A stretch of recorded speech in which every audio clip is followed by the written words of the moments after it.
Hello and welcome to a Smurp video, and today we are looking at Go-Go Power Rangers Deluxe Edition book number 2. That's right, we finally have the whole run of Go-Go Power Rangers in 2 great books, and I got this from Forbidden Planet in the UK. I don't think I've noticed any issues. I'm sure I will later on, and well, if I do, I'll just ask for a replacement. But they're usually pretty good. They send it in a massive box, very well protected.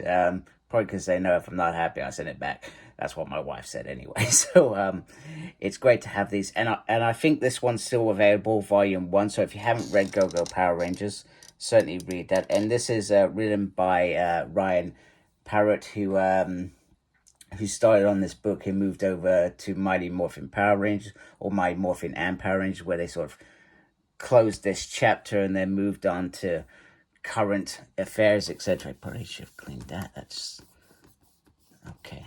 That's the problem. So I'm not sure if you can see that. So because they don't have dust covers, if you're not dusting it, you could have a problem there. So I need to clean that later. So this one's got Jason. They decided to go with Kimberly for book number 2. Now, I always hoped when they were releasing these original with Mighty Morphin Power Rangers, they could have colored it a bit better. And coordinated a bit better, but they probably didn't really think about it. So there we go. So I'm just going to turn them to the side so you can see them both. Zoom out a little bit so you can see it all. So Boom Studios, then you've got the Angel Grove High School logo. So I like that they've kept this the same rather than trying to create different things. So let me just zoom in a little bit so you can see that. There we go. And then down there, these are all the stuff that have worked on this. So you got Ryan Parrott, Sina Grace. I think they did a few either issues together, or was Sina the artist? I feel like she was doing some of the writing as well.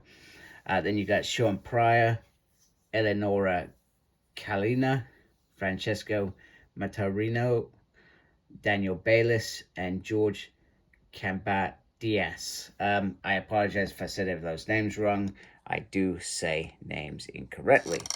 So, and then on the back, well, there's nothing on the back. They just do this and they give you the price. I personally would have just preferred this to be blank. This is if they're selling in the shops. I guess it's got to be on there. But I don't like it. It's got Hasbro there because Hasbro owned the license. Boom Studios there.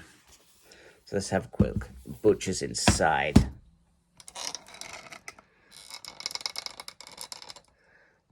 Do this without knocking everything off. I feel like that's not going to work. Let me lift that up a little bit. To that angle. There we go. Nice little logo in there. So they have this first little bit here where they have certain companies giving their view on this book or this series. And I really, really dislike it. These are sort of the people sort of overall. You got a nice little picture here, and this collects Go-Go Power Rangers 17 to 32 and Go-Go Power Rangers Forever Rangers number 1. But I don't know why they do that, say number 1, because they only intend to have that yeah, I was just looking for. So Ryan writes those chapters. Where's Sina then? I'm going mad here. She's not here. That's really weird. Does she just write the Forever issue? I'm absolutely bemused by that. But and then it's got all the talented teams that have done the illustrations and the colors. Yeah, that's thrown me off completely. So chapter 17. So usually these issues so these ones, they were going back 10,000 years, and you sort of see Rita gathering her team, etc., so to speak, and they're on another planet. And this sort of the idea of this leads into Green with Evil all the way up to issue 20. And these were, once again, so what made Go-Go Power Rangers, it was very character driven, and it was beautifully done. I really from that perspective, it was a great book. But it didn't fall fatal to its, it felt, I'm trying to think the right words. The whole series is brilliant, but the biggest issue that I had with this was when it was consumed into the larger Power Rangers series, its sister series, Mighty Morphin Power Rangers. And during Ryan wrapping up Go-Go Power Rangers, I'm not saying that it's a bad thing. He sort of did this crossover between Necessarily Evil, where it was running in Mighty Morphin Power Rangers story of the future, and in the past it was showing things that have a relevance to that future, etc. And I don't think I truly liked it when it changed so much. And I think there was probably maybe 5 to 7 issues there, but you've got some great stuff in here. You've got, for example, you've got Alpha 1, which is brilliant. Like I said, you got that lead up to Green Ranger. You've got Jason, who has he has some real family issues during this run as well. And then, yeah, I think this is where, or is that just some mini stories? Yeah, so this is where you start going into Necessarily Evil. So what's this? Let me go back a little bit. So this is after Tommy's lost his Green Ranger powers. Yeah, here we go. Wait a minute.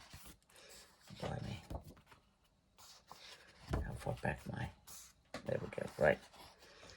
Chapter 20. So pretty much from chapter 21, there is Necessarily Evil in there, etc. I like the fact that Matt managed to stay in the series. At this point, I was hoping that probably Go-Go Power Rangers was going to go on for a little bit longer. Go-Go Power Rangers was, for me, the better series. I enjoyed it more than I did Mighty Morphin Power Rangers in some ways. And I was hoping he was going to be bigger. It was going to do something great. And it's only now in comic books now that we're starting to see Matt's journey into darkness, etc., which is great. So if you don't know who Matt is, Matt originally was here. Also, before I carry on, I just want to, if I can take this off carefully. Here we go. There is the binding there. I'm not going to pretend to know what binding it is, but there it is, just so you can see. Oh my goodness, I can't lift this up. And then you've got Tommy's journey, how he becomes a White Ranger, which is great and very well done, I feel.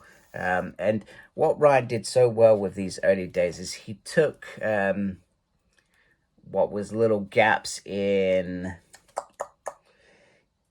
Power Rangers. He saw little gaps in it, and he created these things around it that actually enhances that original story. So if you're watching that original run, which I've watched recently, and you're reading this at a similar sort of time, you sort of fill in these gaps, and it enhances that whole Mighty Morphin Power Rangers experience in my mind. You've got this amazing story about Rita, what they did with her and the others in a dumpster, etc.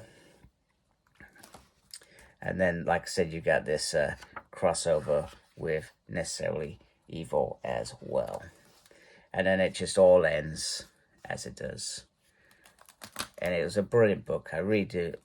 I'm looking forward to reading this book. This was. I was not crying out. I really wanted Go-Go Power Rangers, and it seemed to be taking forever to get them from this point. I mean, the series ended a good couple of years back now. It's only in the last sort of year that we've actually received it, so, which is great. And it just ends. It ends as all things end. It's great. So I'm going to just go through the cover gallery, which I have at the end, which I feel is very nice. I have a big variant cover. I tried to avoid, in some ways I probably regret it a little bit. I tried to not collect variants off Go-Go Power Rangers. I did it for Mighty Morphin Power Rangers. I collect a lot of variants. Mainly ones that I'm interested in, but there were some great variants throughout this run. You had the is it Amok? I'm not sure if I pronounced his name correctly. He did the homage to certain Mighty Morphin Power Ranger episodes. You had the movie ones where they did like Teen Wolf and stuff like that, and then you've got like these ones as well. I think they must be earlier issues, I suspect. And then they had these, which were pretty cool. Angel Grow Forever, that's nice. Like that. Alright, here they go. This is it. I love these, man. These were awesome. Like I said, I really wish I grabbed them. And then, like I said, you got the sort of movie ones as well. And like I said, oh, and they did some albums as well. Pretty decent. That's decent. I feel like there was a lot of controversy over the original release, if I remember rightly, of that cover by, I'm not going to say, I feel like I know it right in my head, but I'm not going to say the band, just in case I haven't got it right in my head. Which is cool. And then they got these little posts and stuff, which are cute. Missed the page. Damn it. There we go. There we go. Oh, these are gorgeous. I think I've got that one. Yeah, these are nice. These are soul ones. They're very tempting. I'm not going to go back and get them. I'm pretty sure I've got the green one. So that's Alpha 1. That is Rita's mother. I'm not sure how you pronounce that. I just do it in my head. Sina. Young Zordon. Green Ranger. Pink. Black. Yellow. Blue. All the colors of the rainbow. And then red. And then we've got this nice high school thing here that ends there. And you can see where it's attached there on the binding as well. There we go. There is Go Go Power Rangers Year 2. A beautiful, beautiful book. And a beautiful way for them to finish this series. Which makes me very, very happy. And makes me want to read this as soon as I'm done with Spider-Man 2099. So anyway, I hope you like my video. And my overview. If you do, please support my channel by subscribing. Thank you for taking the time to watch this video as well. And thank you to everybody that already is subscribed to my channel. Make sure you look after yourself. Very important these days. And as always, embrace geekiness. Take care. Goodbye.